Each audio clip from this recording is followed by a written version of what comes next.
നമസ്കാരം. ഈയിടെ നടന്ന ഏത്തർ കമ്മ്യൂണിറ്റി ഡേയിൽ ഏത്തർ അവരുടെ 2026 ഇറങ്ങാൻ പോകുന്ന ഇലക്ട്രിക് ഇരുചക്ര വാഹനങ്ങളുടെ കോൺസെപ്റ്റ് മോഡലുകൾ നമ്മളെ പരിചയപ്പെടുത്തിയിട്ടുണ്ടായിരുന്നു. അതിൽ 3 സ്കൂട്ടറുകളും ഒരു ബൈക്കുമാണ് അവർ ഉൾപ്പെടുത്തിയിരുന്നത്. ഈ 3 സ്കൂട്ടറുകളിൽ ഒരു സ്കൂട്ടർ ബഡ്ജറ്റ് ഫ്രണ്ട്ലി ആയിരിക്കുമെന്നാണ്. അതായത് ഒരു സാധാരണക്കാരന് താങ്ങാവുന്ന രീതിയിലായിരിക്കും ഇതിന്റെ വില എന്നാണ് റിപ്പോർട്ടുകളിൽ സൂചിപ്പിച്ചിരിക്കുന്നത്.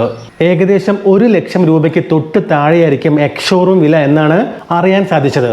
എന്തായാലും ഏത്തറിന്റെ കമ്മ്യൂണിറ്റി ഡേയുടെ അന്ന് ഇവരുടെ CEO തരുൺ മേത്ത പുറത്തുവിട്ട ഈ വണ്ടികളുടെ ഡീറ്റെയിൽസ് ആണ് നമ്മൾ ഇന്ന് നോക്കാൻ പോകുന്നത് കേട്ടോ. ഏറ്റവും പുതിയ ഇവരുടെ EL പ്ലാറ്റ്ഫോമിലാണ് ഏത്തറിന്റെ പുതിയ വണ്ടികൾ ഇറങ്ങുന്നത്. എൻലൈറ്റൻഡ് പ്ലാറ്റ്ഫോം എന്നാണ് ഇവർ ഈ EL പ്ലാറ്റ്ഫോം കൊണ്ട് ഉദ്ദേശിക്കുന്നത് എന്നാണ് മനസ്സിലാക്കാൻ സാധിച്ചത്. ഈ ഒരു EL പ്ലാറ്റ്ഫോമിൽ ഇറങ്ങുന്ന ഇവരുടെ എല്ലാ വണ്ടികളിലും കോസ്റ്റ് കട്ടിങ്ങിന്റെ ഭാഗമായി പ്രധാനപ്പെട്ട 2 കാര്യങ്ങളാണ് ഇവർ ചെയ്തിരിക്കുന്നത്. ഒന്നാമത്തെ കാര്യം ഷാസിയിലും രണ്ടാമത്തെ കാര്യം മോട്ടോറിലുമാണ്.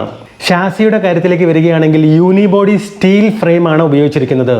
നിങ്ങൾക്ക് ഇവിടെ അത് കാണാൻ സാധിക്കും. വളരെ സിമ്പിൾ ആയിട്ടുള്ള ഒരൊറ്റ ഫ്രെയിമാണിത്. ഏത്തറിന്റെ 450 സീരീസിലുള്ള ഷാസികൾക്ക് 12 ഫ്രെയിമിന്റെ പാർട്സുകളാണ് ഉള്ളത്. അതുപോലെ തന്നെ റിസ്റ്റയ്ക്ക് 7 ഫ്രെയിമിന്റെ പാർട്സുമാണ് ഉണ്ടായിരുന്നത്. പക്ഷേ EL പ്ലാറ്റ്ഫോമിൽ നിർമ്മിക്കുന്ന വണ്ടികൾക്ക് ഒറ്റ ഫ്രെയിം ആയതുകൊണ്ട് തന്നെ 15% വേഗത്തിൽ ഇത് നിർമ്മിക്കാൻ സാധിക്കുകയും അത്രയും ശതമാനം തന്നെ നിർമ്മാണ ചെലവ് കുറയുകയും ചെയ്യും.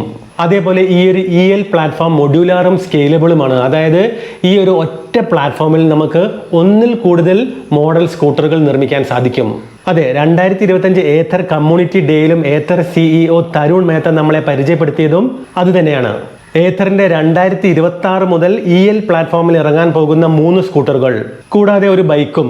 പക്ഷേ ഈ ബൈക്കിന് EL പ്ലാറ്റ്ഫോമുമായി യാതൊരു ബന്ധവുമില്ല കേട്ടോ. അതേപോലെ ബൈക്കിന്റെ ലോഞ്ചിങ്ങിനെ കുറിച്ച് അദ്ദേഹം ഒന്നും പറഞ്ഞിട്ടുമില്ല. ജസ്റ്റ് ഇതൊരു കോൺസെപ്റ്റ് മാത്രമാണ്. ഒരു പക്ഷേ ഭാവിയിൽ ഇറങ്ങുമായിരിക്കും, നമുക്ക് നോക്കാം. ഏത്തർ പരിചയപ്പെടുത്തിയ EL പ്ലാറ്റ്ഫോമിൽ വരുന്ന 3 കോൺസെപ്റ്റ് മോഡലുകളിൽ ആദ്യത്തേത് ലോങ് റേഞ്ച് നൽകുന്ന ഒരു മാക്സി സ്കൂട്ടറാണ്. ഈ സ്കൂട്ടറിന് മുന്നിലും പിന്നിലും 14 ഇഞ്ചസിന്റെ വീലുകളായിരിക്കും. അതേപോലെ 5 kWh ലിഥിയം അയൺ ബാറ്ററി ആയിരിക്കും ഈ സ്കൂട്ടറുകളിൽ ഉപയോഗിക്കുന്നത്. പക്ഷേ അത് NMC ആണോ LFP ആണോ എന്ന ബാറ്ററിയുടെ കെമിസ്ട്രി അവർ വെളിപ്പെടുത്തിയിട്ടില്ല. രണ്ടാമത്തേത് ഒരു സ്പോർട്ടി സിറ്റി സ്കൂട്ടർ കോൺസെപ്റ്റ് മോഡലാണ്. ഇതിന് മുന്നിലും പിന്നിലും 12 ഇഞ്ചസിന്റെ വീലുകളായിരിക്കും. ഷാർപ്പായിട്ടുള്ള സബ് ഫ്രെയിമുകളാണ് കൊടുത്തിരിക്കുന്നത്. 2 kWh ലിഥിയം അയൺ ബാറ്ററി ആയിരിക്കും ഈ സ്കൂട്ടറിൽ ഉപയോഗിക്കുന്നത്. മൂന്നാമത്തേത് ഒരു കമ്മ്യൂട്ടർ കോൺസെപ്റ്റ് മോഡലാണ്. ഇതിന്റെ ഒരു ഡമ്മി മോഡലാണ് കമ്മ്യൂണിറ്റി ഡേയിൽ നമ്മളെ പരിചയപ്പെടുത്തിയത്. നിങ്ങൾ ഈ വീഡിയോയിൽ കാണുന്ന സ്കൂട്ടർ തന്നെ. പക്ഷേ ഈ കമ്മ്യൂട്ടർ സ്കൂട്ടറിന്റെ ബാറ്ററി കപ്പാസിറ്റി എത്രയായിരിക്കുമെന്ന് വെളിപ്പെടുത്തിയിട്ടില്ല. ഈ സ്കൂട്ടറിന്റെ മുന്നിലെ വീലിന് 14 ഇഞ്ചസും പിന്നിലെ വീലിന് 12 ഇഞ്ചസും ആയിരിക്കും. ഈ 3 മോഡൽ സ്കൂട്ടറുകളിലും മാറ്റങ്ങൾ ഇല്ലാത്തത് 3 കാര്യങ്ങൾക്കാണ്. ഷാസിക്കും പവർ ട്രെയിനും അതായത് മോട്ടോറിനും പിന്നെ ഇലക്ട്രിക്കൽ സെക്ഷനും.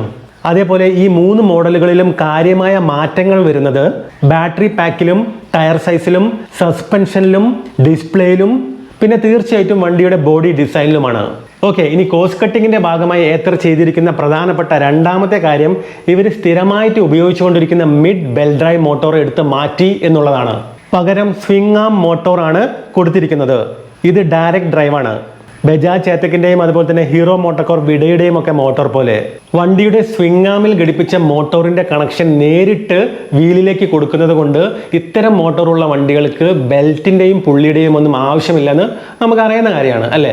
അതിലൂടെ കോസ്റ്റ് കട്ടിങ് ചെയ്യാൻ സാധിക്കുന്നതിനോടൊപ്പം കസ്റ്റമേഴ്സിന്റെ മെയിൻ്റനൻസും കുറയ്ക്കാൻ സാധിക്കും. ഈ ബെൽറ്റ് പൊട്ടുന്നതിനെ കുറിച്ചൊന്നും പേടിക്കുകയും വേണ്ട. മാത്രമല്ല ഡയറക്റ്റ് ഡ്രൈവ് ആയതുകൊണ്ട് പവർ ലോസും ഉണ്ടാവില്ല. ഇവരുടെ കമ്മ്യൂണിറ്റി ഡേയുടെ അന്ന് പരിചയപ്പെടുത്തിയ സമയത്ത് കാണിച്ച കമ്മ്യൂട്ടർ സ്കൂട്ടറിന് EL01 എന്നാണ് ഇവർ പേരിട്ടതെങ്കിലും അത് താൽക്കാലിക പേരാവാനാണ് സാധ്യത. പ്രൊഡക്ഷന്റെ മുന്നോടിയായി മാത്രമേ നമുക്ക് ഈ 3 സ്കൂട്ടറുകളുടെയും പേര് കൃത്യമായി മനസ്സിലാക്കാൻ സാധിക്കുകയുള്ളൂ. സസ്പെൻഷന്റെ കാര്യത്തിലേക്ക് വരികയാണെങ്കിൽ മുന്നിൽ ടെലിസ്കോപ്പിക്കും പിന്നിൽ മോണോഷോക്ക് സസ്പെൻഷനുമാണ് ഈ 3 മോഡലുകൾക്കും കൊടുത്തിരിക്കുന്നത്. അതേപോലെ മോഡലുകൾ അനുസരിച്ച് ഡിസ്ക് ബ്രേക്കും ഡ്രം ബ്രേക്സും മാറി മാറിയാണ് വരുന്നത്. അതിനെക്കുറിച്ച് കൃത്യമായൊരു ധാരണ ഇല്ല കേട്ടോ. പക്ഷേ കമ്പൈൻഡ് ബ്രേക്കിംഗ് സിസ്റ്റം എല്ലാ മോഡലുകളിലും കൊടുത്തിട്ടുണ്ട്. അതേപോലെ തന്നെ മോഡലുകൾ അനുസരിച്ച് 5 ഇഞ്ചസിന്റെയും 7 ഇഞ്ചസിന്റെയും TFT ടച്ച് സ്ക്രീൻ ഡിസ്പ്ലേ ആണ് കൊടുത്തിരിക്കുന്നത്. 2 ഹാഫ് ഫേസ് ഹെൽമെറ്റ് വെക്കാൻ സാധിക്കുന്ന രീതിയിലുള്ള വലിയ അണ്ടർ സീറ്റ് സ്റ്റോറേജ് ആയിരിക്കും എല്ലാ മോഡലുകളിലും. പിന്നെ കീലെസ് എൻട്രി ആയിരിക്കും. അതുപോലെ വോയിസ് കൺട്രോളും ക്രാഷ് അലേർട്സും ഒക്കെ ഉണ്ടാവുമെന്നാണ് അറിയാൻ സാധിച്ചത്. അതുപോലെ തന്നെ പുതിയ സ്മാർട്ട് ഫീച്ചേഴ്സും ഏത്തർ പരിചയപ്പെടുത്തിയിട്ടുണ്ട്. AEBS advanced electronic braking system. അതായത് ഈ ഒരു ബ്രേക്കിംഗ് സിസ്റ്റം വഴി നമുക്ക് ബ്രേക്ക് അപ്ലൈ ചെയ്താൽ വണ്ടി പോയി നിൽക്കുന്നതിന്റെ ദൂരം കുറയുന്ന രീതിയിലാണ് ഇതിന്റെ ടെക്നോളജി. പിന്നെ ARAS advanced rider assistant system, ഇതിൽ സ്കിഡ് കൺട്രോളും ഫോൾ സേഫ് ഫീച്ചേഴ്സും ഒക്കെയാണ് വരുന്നത്. ഇതൊക്കെ പക്ഷെ ആദ്യമേ ഉള്ളതാണ്, ഒന്നുകൂടി സ്റ്റേബിൾ ആയിട്ടുണ്ടാവുമെന്ന് മാത്രം. അതുകൂടാതെ EL പ്ലാറ്റ്ഫോമിൽ ഇറങ്ങുന്ന എല്ലാ വണ്ടികൾക്കും പീരിയോഡിക് സർവീസ് ഓരോ 10,000 കിലോമീറ്ററിലും മാത്രം ചെയ്താൽ മതിയാകും. മുമ്പ് അത് ഓരോ 5,000 കിലോമീറ്ററിലുമായിരുന്നു. എന്ന് വെച്ചാൽ നോർമൽ ഓട്ടമുള്ള ഒരു വ്യക്തിക്ക് വർഷത്തിൽ 1-2 പ്രാവശ്യം മാത്രം സർവീസ് ചെയ്താൽ മതിയാവുമെന്നർത്ഥം. മഹാരാഷ്ട്രയിലെ ഔറംഗാബാദിലുള്ള ഏഥറിന്റെ പുതിയ ഫാക്ടറിയിലായിരിക്കും EL പ്ലാറ്റ്ഫോമിൽ ഇറങ്ങുന്ന വണ്ടികളുടെ നിർമ്മാണം നടക്കുക. 2026 മുതലാണ് EL പ്ലാറ്റ്ഫോമിൽ ഇറങ്ങുന്ന വണ്ടികൾ ഓരോന്നോരോന്നായി ലോഞ്ച് ചെയ്യാനായി ഏത്തർ തീരുമാനിച്ചിരിക്കുന്നത്. ഇതിനൊക്കെ പുറമെ ഒരു കോൺസെപ്റ്റ് ബൈക്കും ഏത്തർ പരിചയപ്പെടുത്തിയിട്ടുണ്ടായിരുന്നു. ഇതിനെ കൃത്യമായിട്ട് ബൈക്ക് എന്ന് വിളിക്കാൻ പറ്റുമോ എന്ന് എനിക്കറിയില്ല. ഒരു bike cum scooter. Cast aluminium ഫ്രെയിമിൽ നിർമ്മിച്ചിരിക്കുന്ന ഈ ബൈക്കിന്റെ seat 3D printed latex mesh ആണ്. അതേപോലെ ബോഡി വർക്കിന് വേണ്ടി ആംപ്ലിടെക്സ് കോമ്പസിറ്റ് മെറ്റീരിയൽ ആണ് ഉപയോഗിച്ചിരിക്കുന്നത്. ഇതെല്ലാം ഭാരം കുറഞ്ഞതും ഒരുപാട് കാലം നിലനിൽക്കുന്നതുമായ സ്ട്രോങ് മെറ്റീരിയൽസ് ആണ്. ഇതെല്ലാം കൂടി ചേരുന്നതാണ് ഏത്തറിന്റെ റെഡക്സ് എന്ന കോൺസെപ്റ്റ് മോഡൽ ബൈക്ക്. ഈ ബൈക്കിന്റെ ഒരു ഡമ്മി മോഡൽ ഏത്തർ കമ്മ്യൂണിറ്റി ഡേയിൽ തരുൺ മെഹ്ത്ത നമുക്ക് കാണിച്ചു തന്നിട്ടുണ്ടായിരുന്നു. അതാണ് നമ്മളിപ്പോൾ കാണുന്നത്. മാത്രമല്ല ഈ ബൈക്കിന്റെ ചില പ്രത്യേകതകൾ അദ്ദേഹം വിവരിച്ചും തന്നിരുന്നു. അതായത് ഇതൊരു കീലെസ് എൻട്രി ബൈക്കാണ്. കംപ്ലീറ്റ്ലി കീലെസ്, അതായത് സാധാരണ നമ്മൾ കണ്ടുവരാറുള്ള കീലെസ് എൻട്രി അല്ല.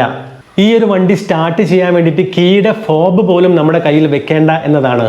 എല്ലാം ആദ്യമേ കോൺഫിഗർ ചെയ്തിട്ടുണ്ടാവും. നമ്മൾ ഈ ബൈക്കിന്റെ അടുത്തേക്ക് നടന്നു വരുന്ന സമയത്ത് ഈ ബൈക്ക് നമ്മളെ തിരിച്ചറിയും. അതായത് ഓണറെ തിരിച്ചറിയുകയും വണ്ടി ഓട്ടോമാറ്റിക് ആയിട്ട് ഓൺ ആവുകയും ചെയ്യും. ഓക്കെ, ഇനി നമ്മൾ ബൈക്കിൽ സാധാരണ രീതിയിൽ ഇരുന്ന് ഓടിക്കുന്ന സമയത്ത് ഒന്ന് സ്പീഡ് നല്ല രീതിയിൽ കൂട്ടണമെന്ന് തോന്നിയാൽ, അതായത് നമുക്കൊരു സ്പോർട്ട് മോഡിലേക്ക് മാറ്റണമെങ്കിൽ നമ്മൾ ഇതിൽ കാണുന്നത് പോലെ ഒന്ന് മുന്നോട്ട് ബെൻഡായാൽ മാത്രം മതി. ബാക്കി മുഴുവൻ കാര്യങ്ങളും ബൈക്ക് ഓട്ടോമാറ്റിക് ആയിട്ട് ചെയ്തോളും. അതായത് സസ്പെൻഷനൊക്കെ താനെ റീട്യൂൺ ചെയ്യും. Centre of gravity Thane adjust ആവും. അതായത് ബൈക്ക് മൊത്തമായി ഒന്ന് താഴും.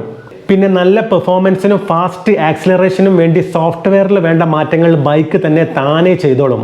അതായത് നമ്മൾ ഒരു ബട്ടണും പ്രസ് ചെയ്യുന്നില്ല, ഒരു വോയിസ് കമാൻഡും കൊടുക്കുന്നില്ല. ബൈക്കിൽ കയറിയിരിക്കുന്നു, ആവശ്യത്തിന് ത്രോട്ടിൽ കൊടുക്കുന്നു, ആവശ്യത്തിന് ബ്രേക്ക് പിടിക്കുന്നു. ഇനി ഒന്ന് കംപ്ലീറ്റ് സ്പോർട്ടി മോഡൽ ആക്കണമെങ്കിൽ നേരത്തെ പറഞ്ഞ പോലെ നമ്മളൊന്ന് ബെൻഡ് ചെയ്യണം, അത്രമാത്രം. 120 km/h ആണ് ഈ ബൈക്കിന്റെ ടോപ്പ് സ്പീഡ്. ഏത്തറിന്റെ ഈ റെഡക്സ് ബൈക്കിനെ പറ്റി പറയാനാണെങ്കിൽ ഒരുപാട് കാര്യങ്ങൾ പറയാനുണ്ട്. ഒരു ഡെഡിക്കേറ്റഡ് വീഡിയോ തന്നെ ചെയ്യേണ്ടി വരും. അത് മാത്രമല്ല, ഇവർ ഈ വണ്ടി ഇറക്കുന്നുണ്ടോ എന്ന കാര്യത്തിൽ ഒരു ഉറപ്പുമില്ല. അതുകൊണ്ട് ഒരു ഉറപ്പില്ലാത്ത കാര്യത്തെ പറ്റി ഒരുപാട് കൂടുതൽ തള്ളുന്നതും അത്ര ശരിയാണെന്ന് എനിക്ക് തോന്നുന്നില്ല.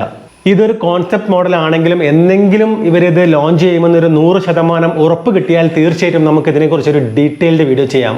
അതേപോലെ ഇത് പ്രൊഡക്ഷനിൽ വരികയാണെങ്കിൽ വില എന്തായാലും ഒരു 4 ലക്ഷത്തിനും 5 ലക്ഷത്തിനും ഇടയിൽ നമ്മൾ പ്രതീക്ഷിക്കേണ്ടി വരും. അതേപോലെ ഏത്തറിന്റെ EL പ്ലാറ്റ്ഫോമിൽ ഇറങ്ങുന്ന സ്കൂട്ടറുകളിൽ നമ്മൾ നേരത്തെ പറഞ്ഞ 1 ലക്ഷം രൂപയ്ക്ക് തൊട്ട് താഴെ എക്സ്ഷോറൂം വില വരുന്ന സ്കൂട്ടർ 2 kW ബാറ്ററി പാക്ക് ഉള്ള സ്പോർട്ടി സിറ്റി സ്കൂട്ടർ ആവാനാണ് സാധ്യത. നമ്മൾ വീഡിയോയിൽ കാണുന്ന കമ്മ്യൂട്ടർ സ്കൂട്ടറിന് ഏകദേശം എക്സ്ഷോറൂം വില 1.5 ലക്ഷം രൂപയ്ക്ക് അടുത്തും, അതേപോലെ 5 kWh ബാറ്ററി പാക്ക് ഉള്ള മാക്സി സ്കൂട്ടറിന് ഏകദേശം എക്സ്ഷോറൂം വില 2 ലക്ഷം രൂപയ്ക്ക് അടുത്തും പ്രതീക്ഷിക്കേണ്ടി വരും. എന്തായാലും 2026 മുതൽ നമ്മൾ ഇന്ന് സംസാരിച്ച വണ്ടികളിൽ ഓരോന്നോരോന്നായി ഇന്ത്യൻ റോഡുകളിൽ ഇറങ്ങുമെന്നാണ് പ്രതീക്ഷിക്കുന്നത്.